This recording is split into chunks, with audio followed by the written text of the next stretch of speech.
എന്താ പോരെ? മതി, ഇത് ധാരാളം മതി. പഞ്ചരത്ന അടിയോടെ പിഴുതെറിഞ്ഞു. അറസ്റ്റ് ഉണ്ടാവുമല്ലേ? സംശയം എന്താ? ഹോട്ടലിന്റെ ലൈസൻസ് അമൃതയുടെ പേരിലാ. അമൃതയെ അറസ്റ്റ് ചെയ്യും. അല്ല, മറ്റുള്ളവരെയും കൂടി അറസ്റ്റ് ചെയ്യാൻ എന്തെങ്കിലും മാർഗമുണ്ടോ?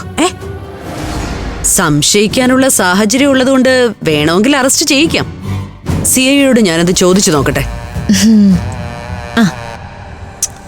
അമൃതയെ അറസ്റ്റ് ചെയ്യുന്നതിലാ എനിക്ക് വിഷമം. അവളാണ് ആദ്യം അകത്ത് പോവേണ്ടത്. കുറച്ചു നാള് അകത്ത് കിടന്ന് അഴിയെണ്ണി കഴിയുമ്പോ മയമൊക്കെ വരും. പുറത്തിറങ്ങിയാ പിന്നെ നിന്റെ കൂടെ തന്നെ വരും.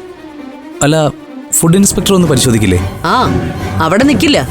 ഫുഡ് ആൻഡ് സേഫ്റ്റി ഡിപ്പാർട്ട്മെന്റ് തന്നെ വരും. അല്ല, ഹോട്ടലിൽ പോലീസ് സീൽ ചെയ്തെന്നിരിക്കട്ടെ, അത് കഴിഞ്ഞ് എന്ത് ചെയ്യും? പിന്നത്തെ അമൃതയുടെ നീക്കം എന്താണെന്ന് അറിയട്ടെ. സഹായിക്കാൻ അഭിമന്യുവിനെ പോലെ ചിലരുണ്ടാവുമല്ലോ. നോക്കാം. മഹേന്ദ്ര, എന്തായാലും നമുക്ക് അവിടം വരെ ഒന്ന് പോണം. ഉത്കണ്ഠയും സഹതാപവും ഒക്കെ പ്രകടിപ്പിക്കണ്ടേ? തീർച്ചയായും.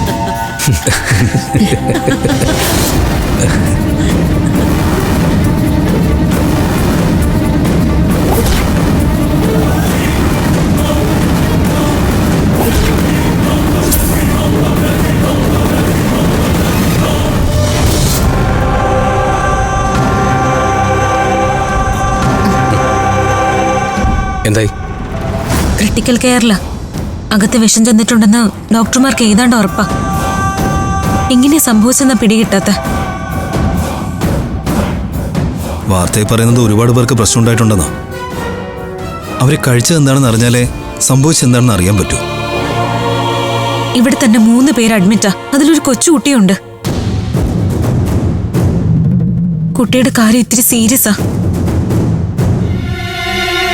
അവരിവിടെ കൊണ്ടുവന്നവരാ പറഞ്ഞത് ഉച്ചയ്ക്ക് പഞ്ചരത്നത്തിൽ നിന്ന് ഊണ് കഴിച്ചെന്ന്. അച്ഛനും കൂടി ആയപ്പോ പ്രശ്നം തുടങ്ങിയത് ഹോട്ടലിൽ നിന്നാണെന്ന് ഉറപ്പായി. പക്ഷേ അങ്കിൾ ഊണ് കഴിച്ചില്ലല്ലോ. ഇല്ലെന്നല്ലേ പറഞ്ഞത്. ഇനി കിച്ചണിൽ പോയപ്പോ വെറുതെ എന്തെങ്കിലും ടേസ്റ്റ് നോക്കിയതാണെന്നും അറിയില്ല.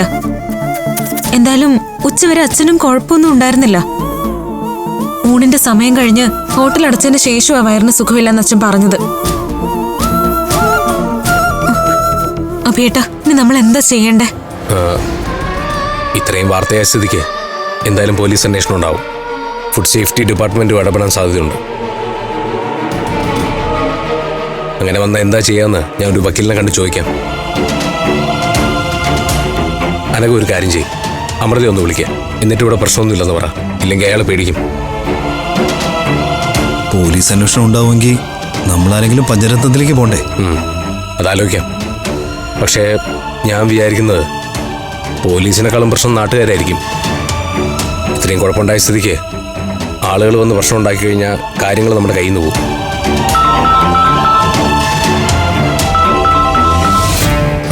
ഒരു സെക്കൻഡേ, ഇതൊരു അർജന്റ് കോളാ. ചിലപ്പോൾ നമ്മുടെ സംശയങ്ങൾക്ക് മറുപടി കിട്ടും. ഞാൻ ഒന്ന് എടുക്കട്ടെ.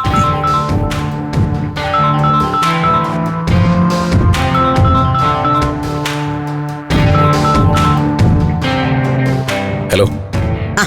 ഹലോ ഹലോ, എന്നെ മനസ്സിലായില്ലേ? ആ, മനസ്സിലായി. സുന്ദരിയല്ലേ കോമളാങ്കി? ഈ സാറിന്റെ ഒരു കാര്യം കളിയാക്കണ്ട. ഞാൻ സുന്ദരി തന്നെ. അതെ, ഞാൻ കുറച്ച് ടെൻഷനില്ല. പെട്ടെന്ന് കാര്യം പറയും. ടെൻഷൻ എന്താണെന്ന് എനിക്കറിയാം. പഞ്ചരത്നത്തിലെ ഉച്ചഭക്ഷണത്തിൽ മായം ചേർത്തതല്ലേ? ചേർത്തോ? ആര്? ആരാണെന്നൊന്നും എനിക്കറിയില്ല.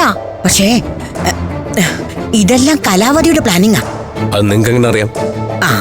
അതൊന്നും എന്നോട് ചോദിക്കരുത്. എന്റെ ഐഡന്റിറ്റി വെളിപ്പെടുത്തുന്ന ഒന്നും ഞാൻ പറയില്ല. പക്ഷെ ഒരു കാര്യം ഞാൻ പറയാം, അമൃതയെ കൊടുക്കാനുള്ള നീക്കാണ് നടക്കുന്നത്. അതെ, അമൃത നിരപരാധിയാന്നുള്ള കാര്യം എനിക്കറിയാം. അതെനിക്കും അറിയാം. പക്ഷെ പോലീസിനും ഫുഡ് ആൻഡ് സേഫ്റ്റി ഡിപ്പാർട്ട്മെന്റിനും അറിയില്ലല്ലോ. ഫുഡ് ആൻഡ് സേഫ്റ്റിയോ? അതെ, ഫുഡ് ആൻഡ് സേഫ്റ്റി ഡിപ്പാർട്ട്മെന്റും പോലീസും ചേർന്ന് സെർച്ച് ഉണ്ടാകും. ഫുഡ് സാമ്പിൾ എടുക്കും.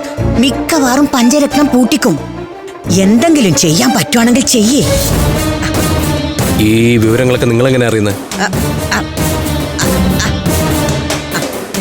No more comments.